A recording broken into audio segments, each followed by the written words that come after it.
ngejalanin hidup emang gak mudah. Tapi gue percaya, bagi siapapun yang terus berjuang dan berserah kepada Tuhan, dia akan diberikan kekuatan dan jalan keluar dari setiap persoalan. Kita juga harus saling tolong-menolong, karena kita memang gak bisa hidup sendirian.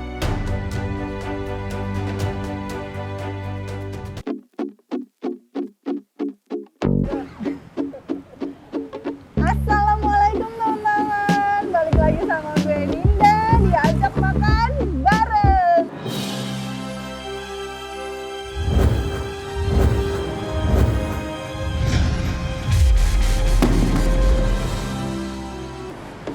Kali ini gue ada di, kayaknya kalian udah tahu deh, gue pernah di sini. Sebelumnya itu namanya Ayam Penak. Nah sekarang dia berganti nama jadi Ayam Taliwang. Gue mau ngajak ini Mbak Iin buat makan bareng di dalam di Ayam Taliwang. Yuk masuk.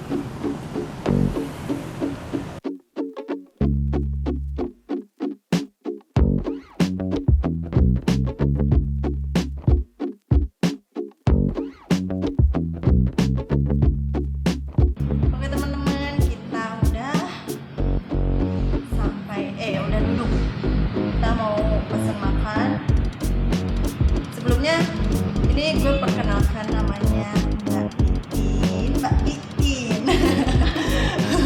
Gue biasa order kue ke beliau ini. Nah kemarin pas gue order kue, dia sempat cerita-cerita curhat. Akhirnya gue berinisiatif buat ngajak Mbak Iin ini makan bareng di channelnya Ajak Makan Bareng, buat berbagi cerita ke kalian-kalian semua pastinya. Oke, sebelum kita mulai cerita, kita mau pesen makanan dulu. Nah, Mbak Iin, ya, kemarin kan udah sempat cerita-cerita kan, curhat-curhat gitu. Aku pengen tahu dong awal mulanya kisah Mbak Iin sampai akhirnya menjadi seorang yang jago bikin kue lah. Oh, enggak masih tahap belajar. Ih, ngerendah banget Mbak ini. Masih tahap belajar lah, masih tahap banget belajar. Dulu awal mulanya bisa terjun ke dunia kue, ke dunia makanan ini, jujur sih baru 2 tahun belakangan ini gitu. Karena mungkin belajar ya, dikit mau belajar. Kita pesan makan dulu.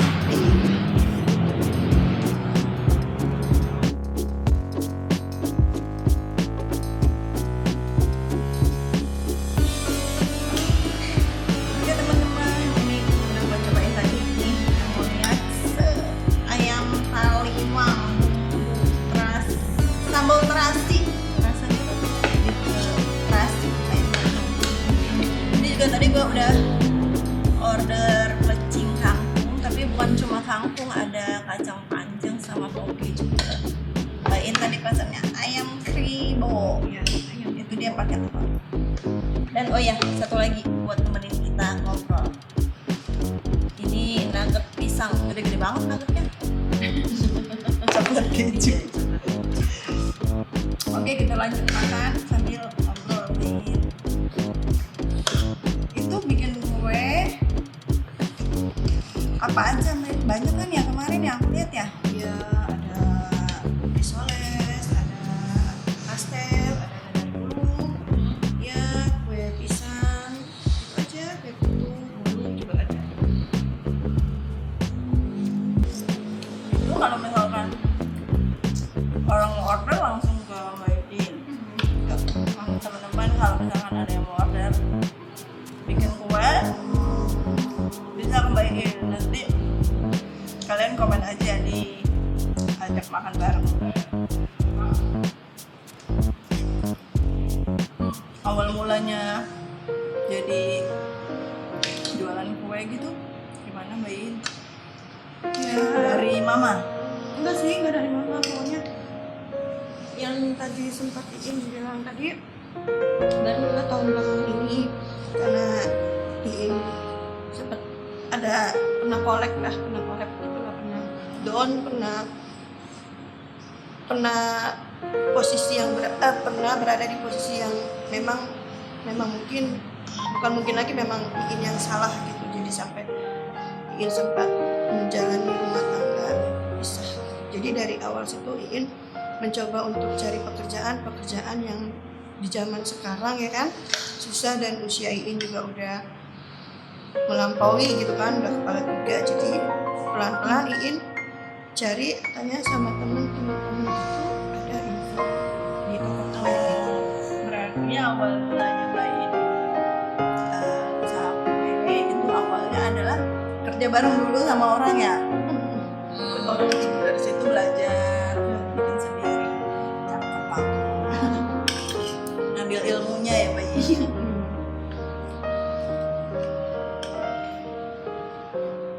Tadi yang Mbak In bilang pisah, berarti Mbak In udah nggak sama suami. Udah bisa nikah di tahun 2008. 2008 nikah. Terus Ya, misalnya di 2017 terus dia pergi, dia yang bilang dia yang mau urus perceraian, terus Iin digantung, dan Iin takut ya, namanya Allah kita nggak tahu kedepannya, takut ada yang mau, tapi status Iin belum jelas gitu kan. Jadi Iin memang pada saat itu Iin nggak punya apa-apa gitu kan, karena memang down gitu.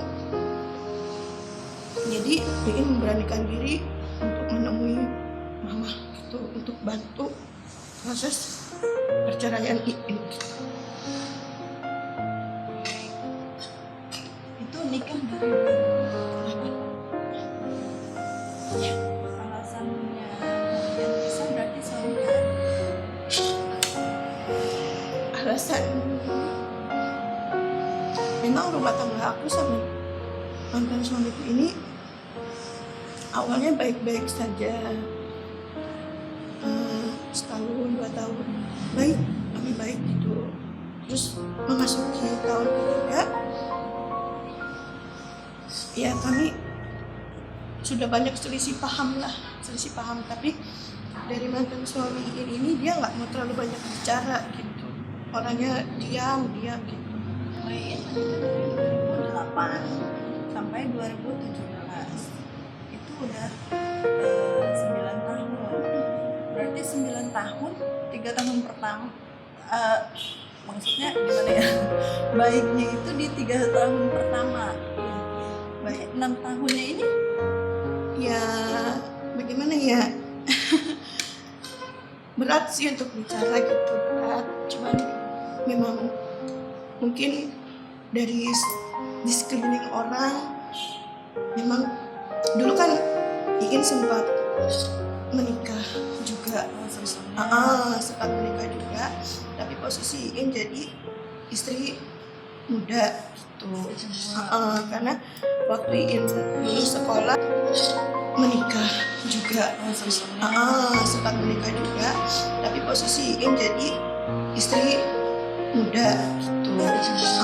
Karena waktu Iin lulus sekolah di 2004, tahun 2004-2005, Iin yang tamat sekolah langsung dibawa sama bapak, bekerjalah di bagian tracking kontainer gitu kan. Terus Iin yang menjalani, Iin pengen bisa untuk nyenengin mama,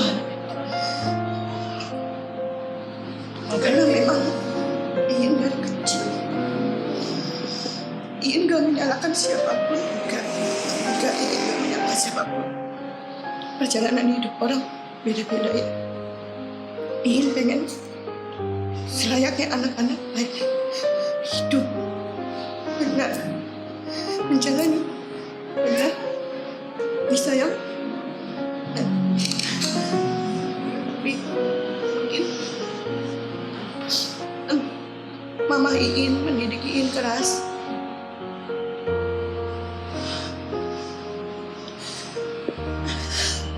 Sampai benar istilah itu. Mungkin mama cara mendidik Iin keras itu dia sayang sama Iin, tapi persepsi Iin tuh yang kok mama tega sama Iin kayak begitu gitu kan. Tapi Iin belajar dari hari ke hari sampai Iin memutuskan selesai sekolah, Iin ikut diajak kerja sama temannya bapak. Terus kerjalah Iin di situ. Iin kenal sama teman bos di kantor. Jadinya Iin menikahlah karena Iin pengen bebas gitu, pengen bebas.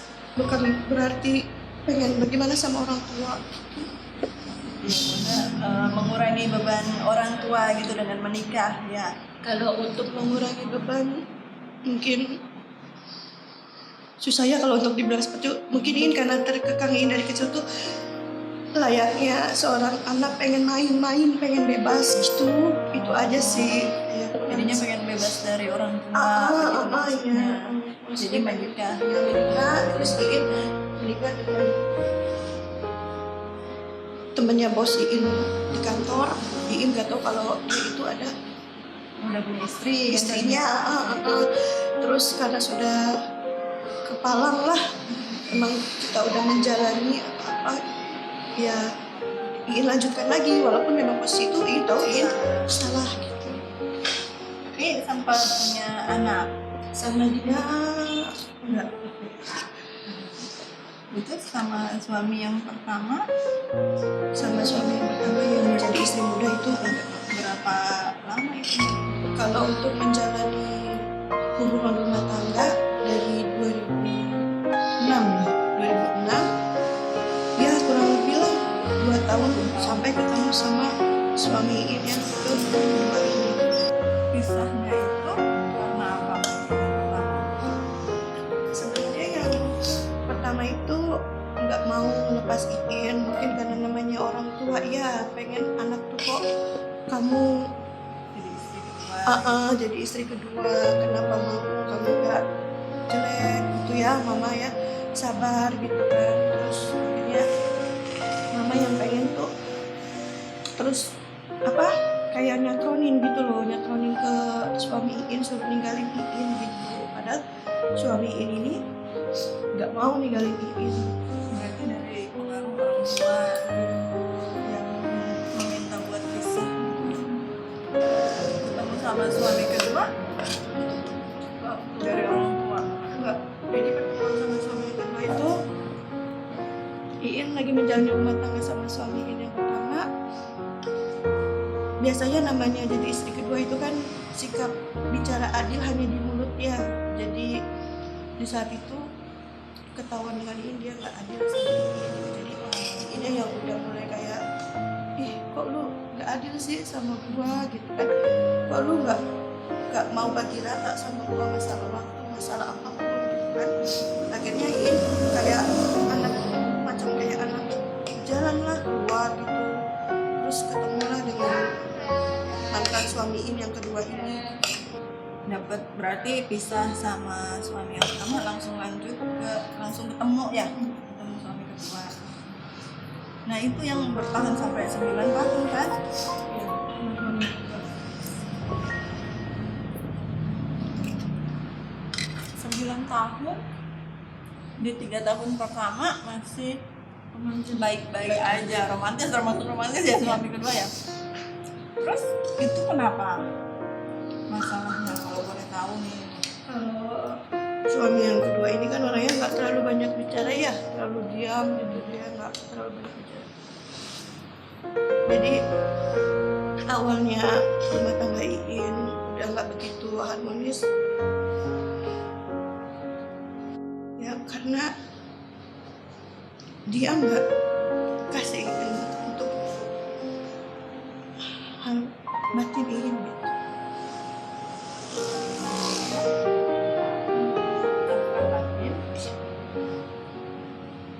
Berapa tahun? Iin menutupi itu sampai 7 lah. Ingin menutupi. Iya, Menutupinya selama 7 tahun dari awal rumah tangga. biasa aja. Tadi kan Iin bilang harmonis kami gitu kan. Di usia pernikahan 1, 2, 3 itu baik gitu, baik. Ya kan maksudnya dari awal pernikahan itu Dikasih, cuman memasuki usia 3 tahun jalan ke 4 tahun itu dia udah enggak gitu. dia pernah ngomong kenapa. Kalau ngomong dia orangnya nggak banyak bicara, cuman ini aja yang inisiatif untuk tanya kamu kenapa pas sakit, ayo kita berobat gitu. Kalau ditanya seperti itu, paling alasan dia itu yang paling cuma usap-usap kepala, udah tidur gitu aja.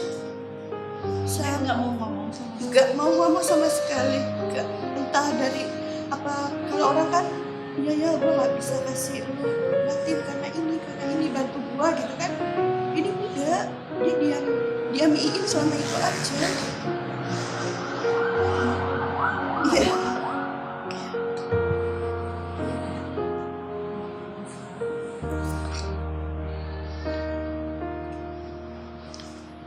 Nah terus berarti Mbak Iin itu juga bukan Mbak Iin yang memutuskan untuk pisah ya?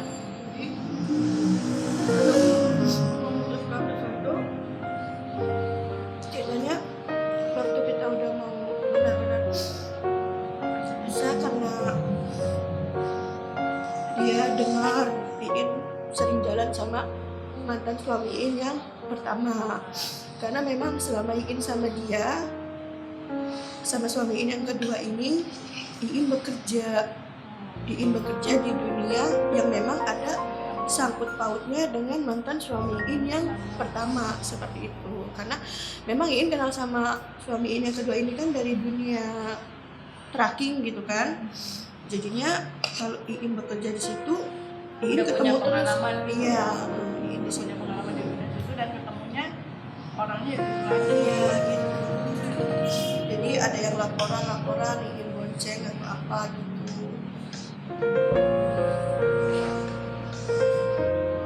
Dia memutuskan dia buat Dia bilang sama Iin, katanya udah kamu cari jalan hidup kamu, terus aku cari jalan hidup aku. Selama dari bulan Agustus di tahun 2017 itu dia udah nggak kasih semuanya dari segi hal uang apapun gitu, karena dia mungkin merasa ingin bisa cari sedikit rezeki. dia udah nggak batin, lahir juga enggak gitu ya, nggak nafkah lahir batin. Tapi Mbak Iin tetap bertahan kan? Iya, dia bertahan. Dia beranikan diri ke rumah mama. Dia bilang, mama tolong saya.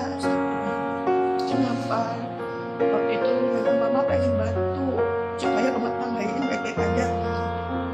Karena mama bilang kalau namanya mulut yang ngucap, teman-teman mantan suami Iin yang bilang, mama maksudnya ingin jadi penengah lah supaya hubungan baik-baik aja. Tapi dia nggak mau. Dia bilang ya dia yang pergi ninggalin di rumah itu tanpa surat-surat semua dibawa. Oh, dia langsung pergi gitu aja. Iya. Jadi itu awal Mbak Iin usaha sendiri, nggak balik kerja ke yang awal mula Mbak Iin bekerja di dunia tracking gitu.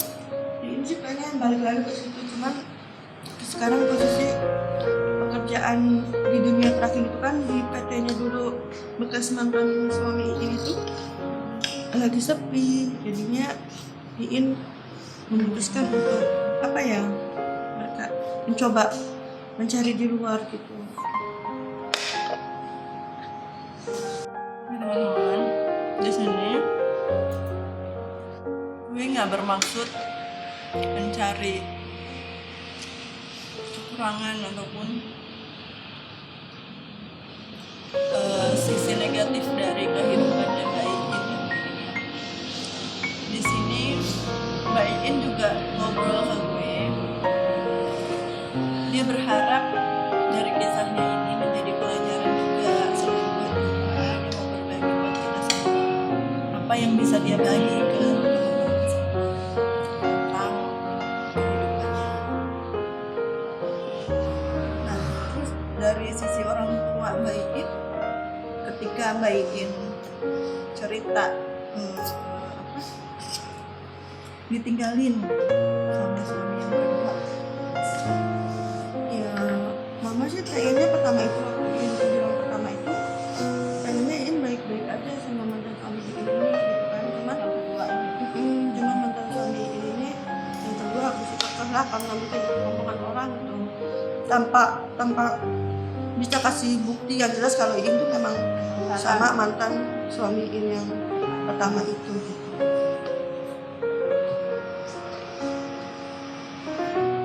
jadi dia udah benar-benar yakin kalau Mbak Iin itu salah, makanya dia memutuskan buat memilih pisah aja gitu ya. Makanya dia pergi tanpa bicara sama Iin. Jadi Iin tuh maksudnya mama kalau Iin kan sempat waktu kejadian mau pisah itu kan Iin udah bilang sama dia baik-baik, kamu ambil aku, dapetin aku di rumah orang tua, tolong pulangin aku ke rumah orang tua aku. Dia enggak gitu. Sampai dia pergi ninggalin aku, sampai dia bilang nanti urus perceraian saya yang urus gitu. Terus sampai 1 tahun berapa bulan, 3 bulan 4 bulan nggak ada juga. Iin melarikan diri ke rumah mama karena Iin nggak punya apa-apa pada saat itu. Takut kita urus perceraian itu kan pasti butuh biaya kan. Jadinya Iin yang melarikan diri ke mama. Yang ngurus itu cuma Mbak Iin, apa itu perceraian. Iya, Yang dia bilang dia mau ngurusin nggak ada. oh itu yang Mbak Iin bilang digantung. Iya. Dan orang tua Mbak Iin bilang apa sih apa ya, karena mama juga kan yang pertama untuk suami yang pertama kan dari mama ya yang misahin Karena memang mama kan punya anaknya tuh dapat yang betul yang iya nama orang tua. pasti mau yang terbaik untuk anaknya. Nah ketika mama tahu Mbak Iin yang kedua ini malah justru ditinggalin, ada penyesalan atau gimana gitu? Kalau untuk penyesalan sih, untuk menyesali Iin tidak bisa begini atau begitu, enggak. Mungkin kalau sisi ininya mungkin ini udah jalan dari Allah ya, maksudnya udah jalan kehidupan Iin seperti ini gitu. Mungkin makanya Iin nanti kalau seandainya Allah kasih Iin jodoh, ya Iin pengen sudahlah 1, 2 sudah gagal gitu kan, masih mau gagal lagi. Tapi sekarang ada yang deket. Iya. Ada senyumnya dong, jangan nangis dulu. Yang dekat ada sih, yang dekat ada, cuman posisinya dia jauh ya, jauh. Ya itu ya per bulannya Iin dibantu sama dia. Jauh ya, belum pernah ketemu, belum pernah apa, karena dia memang sayang sama Iin. Jadi Iin udah dibantu sama dia itu hampir 1 tahun. 1 tahun Iin sama dia dibantu untuk keperluan Iin. Ini jauhnya ini belum pernah ketemu. Jadi ketemunya dari mana? VC, video call aja, Video call. Awal mulanya dari Facebook. jodoh ketemu di Facebook teman-teman. Ya berharap yang terbaik. Amin. Berarti dari kegagalan 2 kali, harapnya yang ini bisa lebih baik ya Mbak Iin ya. Amin. Ada rencana ke depannya? Pastilah setiap manusia, setiap wanita gitu kan, inginlah udah capek, dibilang capek enggak sih, maksudnya mencoba untuk membuka hati lagi gitu biar ada Agak menerima. menerima kekurangan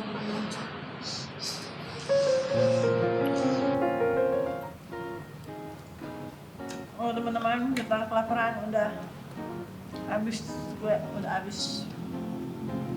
Dan kita belum ngabisin ini. Besok masih PR. Tadi harusnya di awal ya Mbak In, karena udah kelaparan. Jadi kita langsung mengeksekusi nasi. Sebelumnya gue mau review ini dulu. Kita belum Mbak In cobain. Mbak In sebagai tukang kue, gue pengen tahu reviewnya seorang yang jago bikin kue. Aduh, Itu jangan review jago dong. review pisang nugget. Masih butuh belajar. Oke, kita coba review kue.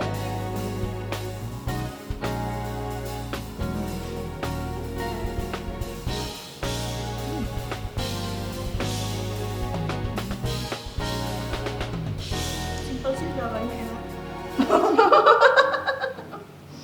Enak kok, enak. Ya. Dia kriuk banget ya. Walaupun dari tadi udah kita diemin sekian lama,